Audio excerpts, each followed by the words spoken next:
Hello, you've joined me here at Springwood Leisure Centre here in Oakwood in Derby. I'm joined by Matt, who's a Wellbeing Advisor here, and he's going to teach me how to use a watt bike, which is crucial for cyclist training to cycle essentially. So Matt, just wanted to explain what... Okay, so the watt bike is kind of essential in cycling nowadays, just because it's kind of come on a long way in the last few years.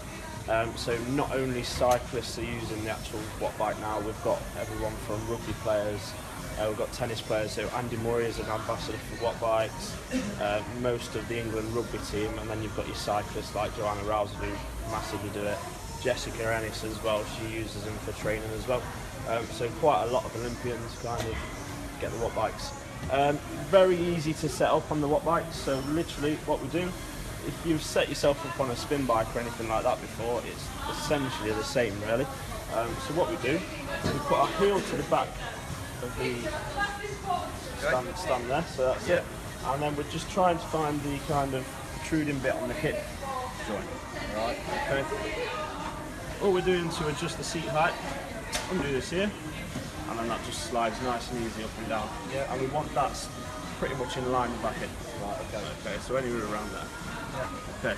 Now it doesn't have to be perfect to start off with. All we're looking for is kind of a rough figure of where it's going to be. Right. We can set it up a little bit more once we're actually on the bike. When we've got the seat height, what we're looking at then is trying to get our handlebar height just in line with the seat height. You will find that most cyclists will have it quite a bit lower, just because they're used to that kind of position where they're a little bit more aero as such. So same again as the seat height, all we're doing is just twisting that front one there, and then we're lowering it down. Now you can use, a lot of people do use a spirit level, but we don't really have them in the gym. So just literally trying to get that in line with that there. Okay, now all I want you to do is you jump on. Okay.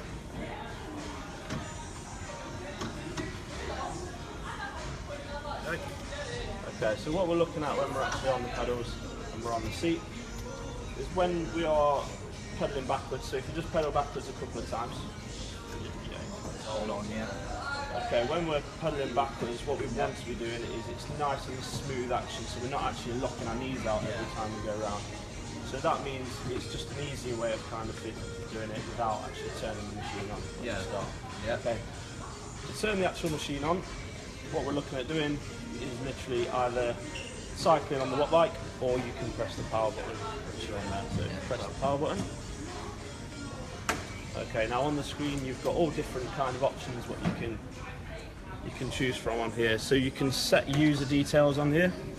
So you can set your user, so every time you come and use the same watt bike, you can log into you can see your past results, you can save results and everything like that. Okay.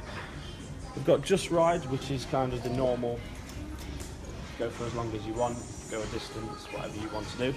Now the watt bike is really good because it gives us lots of figures, and people these days just absolutely love figures. So kind of it gives us time we've done, distance we've done. It also does our pedalling technique as well. So if you are a cyclist, we've got a poster on the wall over here. It just shows the pedalling techniques and the 3 different kind of stages of those techniques that you can actually do as well. Yep. Okay, so you can kind of compare your pedalling technique to the one on the poster.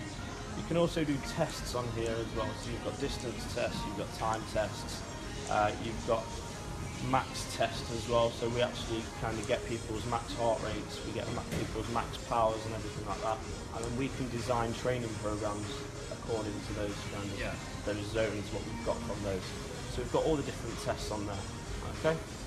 Now you've got, obviously, it's very similar to kind of road bike setup. So this is why British Cycling like the watt bikes. They worked in kind of conjunction with British Cycling to actually design it like a normal outdoor bike.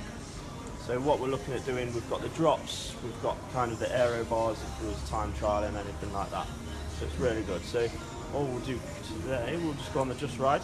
Yeah. So all you need to do is start pedalling. So is it better to hold it like that or like that? Which would you say is the best way to do it? Most people would hold it on like the that. hoods here, Like that, yeah? That's it, yeah. So they just stretch over a little bit. Okay, that's probably the most comfortable position to have it in. Yep. Now, when you're going down into a sprint, most people will sprint on the drops down here. It's just kind of if you was on a road bike and outdoors, it gives you more of a kind of aero position, so you can cut through the air quicker, it makes you go a little bit quicker. Yeah. And obviously in the news recently it's all about marginal gains and everything like that. Yeah. Okay, so what we can see on the screen here, so what you've got your time in the top left hand corner, you've got your revolutions per minute, so how many times per minute you actually turn the pedals. You've got your watts, which is basically how much power you are putting through every pedal stroke.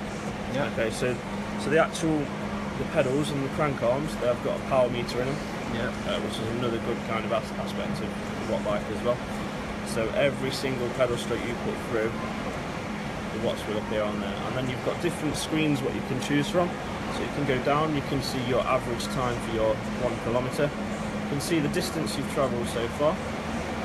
And then you can also link heart rates to the watt bike as well. So it picks up the heart rate monitor, and we can set it as kind of the users. So is that built into the grip, the heart rate? People wear belts. Oh, they wear the belt. So they'll wear their own belt, and then you can link the actual belt to the watt bike. Oh, right, okay. And then we've got all different ones. So you've got your speed as well, and then average speeds. You can kind of go through there like that. So this one is the pedalling technique. Okay. So on the pedalling technique, it just shows kind of if you're putting more power through on your right or left leg. It gives you a percentage of how powerful and what you're distributing on each leg as well. And then it also gives you an angle of peak force as well.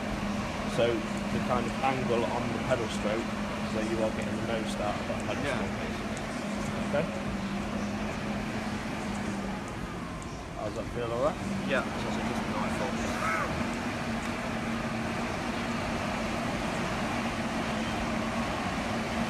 So for a sprint, what's the average rotation for if you're a sprint? Like average now would about 71? Yep, okay, so for a sprinter they'll probably be looking at getting up towards around between 130, 150, which is, for track cyclists, it's massively high. Obviously for track cyclists they can change the gears on their bike anyway, so it's all single speed on the track bikes. What they do, they change gears, and obviously if it's an easier gear they'll spin faster, if it's a harder gear they'll spin a little bit slower, but they'll kind of get the same power out of it. Now we can replicate that with the adjustments down here, so it's all on kind of air resistance going into the fan at the bottom. So what we've got, currently it's on number 5. Okay, so when you're on number 1, it literally closes all the gaps here, and there's no air going in, so it's literally hardly getting any resistance on that. And then the more we turn it up, the more kind of gaps appear in here, and the more harder it gets. Oh yeah, it's still hard when you get that.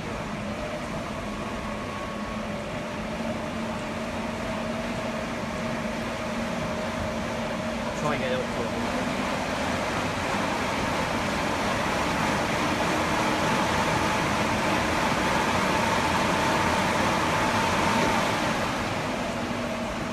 I think is the highest. So that was quite hard, yeah? So as you can imagine, track cyclists, it's all kind of fixed gear as well, so they can't just stop if they get a bit tired. They have to slow down with their legs. It's very similar on a spin bike as well, where you can't just stop, because it'll probably throw you off straight off the front of your bike. So what we're looking at doing is just kind of slowing that pace down before we actually stop. That's why you see them going around about 3 times before they actually stop.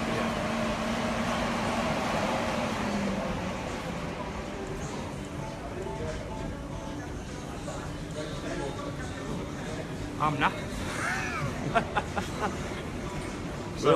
We also get a range of kind of sports people coming onto the watt bikes as well. So we've got cyclists coming onto it. We have a couple of Derbyshire Masters squash players who actually come on and use it as well, and they find it really effective. I've done programs for them on the watt bikes and stuff like that, so yeah, they're really effective for pretty much any sport. It's pretty good. So is these like what Team G will do, something like this as well? Yes, they have them on in the track centre, so when they're warming up and everything they'll either go on a watt bike or they'll go on the rollers. The majority of Team GB will use these, and then most of the ambassadors are actually from Team GB as well. Okay. Well, that's all from us here at Springwood Leisure Centre. Let's thank Matt, very, very helpful, very knowledgeable on this.